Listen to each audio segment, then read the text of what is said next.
Peace and blessings to all of God's children. I've done a little search here, and I want you to research it. It's concerning the word hell. The word hell. Where did it come from? How did it get started? What's the historical context or the etymology of the word hell? Okay, I'm gonna read something to you. I pray that you receive it, in the robe of understanding, and let it resonate within yourself. And I wanted to spark something in you so you can research this right here and see where that takes you, because we have a tendency as human beings of taking a lot of things for granted.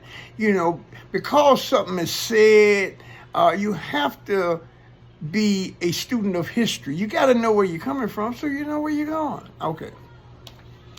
The Hellenistic age. The ancient Greek word for Greece is Hellas, Hellas. The period after the classical age is referred to as the Hellenistic age because it saw Greek civilization spread across the entire Middle East.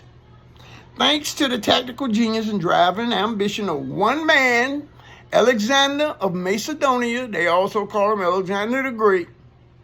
Hellenistic history at its simplest is easy to summarize. A Macedonian king, like I said, Alexander Macedonian, named Alexander, conquered all of the lands of the Persian Empire during 12 years of almost non-stop campaigning. Now stop right here. What they say in this campaign, it was bloodshed. It was blood. It was unspeakable things on the human beings for 12 years. All right. Now, short afterward, he died without naming a hair. So he didn't formally anoint nobody or appoint nobody to take his place. And this is what's happened. His top generals fell into bickering and ultimately carved up Alexander's empire among themselves. That's what we do. Founding several new dynasties in the process. Cut it up or cut it out. That's what them generals said. They went modern day, what we said now, when gangsters wrote us, okay, bro, homie, you go cut it up or cut it out. This is one of the things. It's going to be some bloodshed. All right. Those dynasties would war and trade with each other for about 300 years. See, we talking about hundreds of years going on here, right? And before being conquered by the Romans. Okay. Roman Catholic Church. You see where I'm going with this. Okay.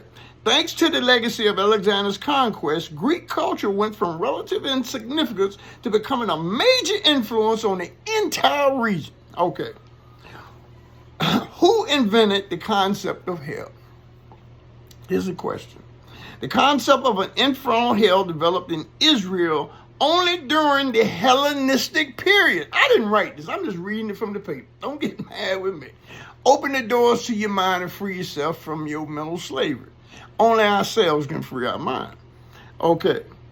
Beginning in the 4th century BCE.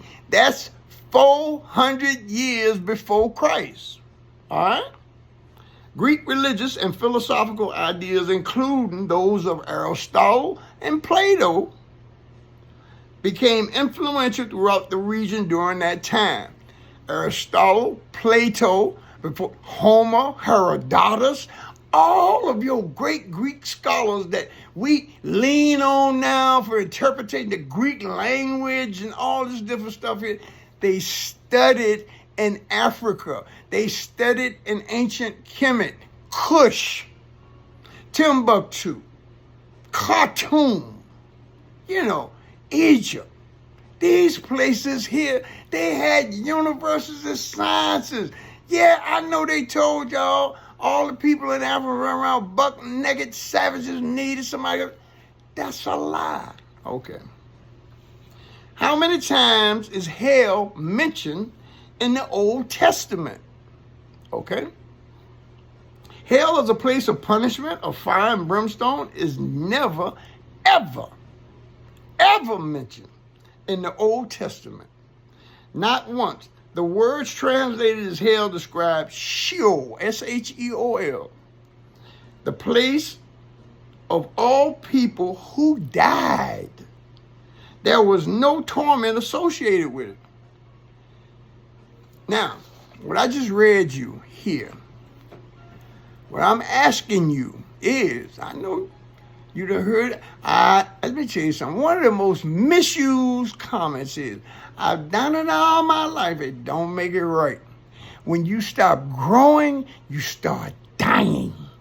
What you don't know is always greater than what you know. So before you open your mouth in your immovable positions, check it out for yourself. You have to know history. You have to know the etymology of a word, where it came from.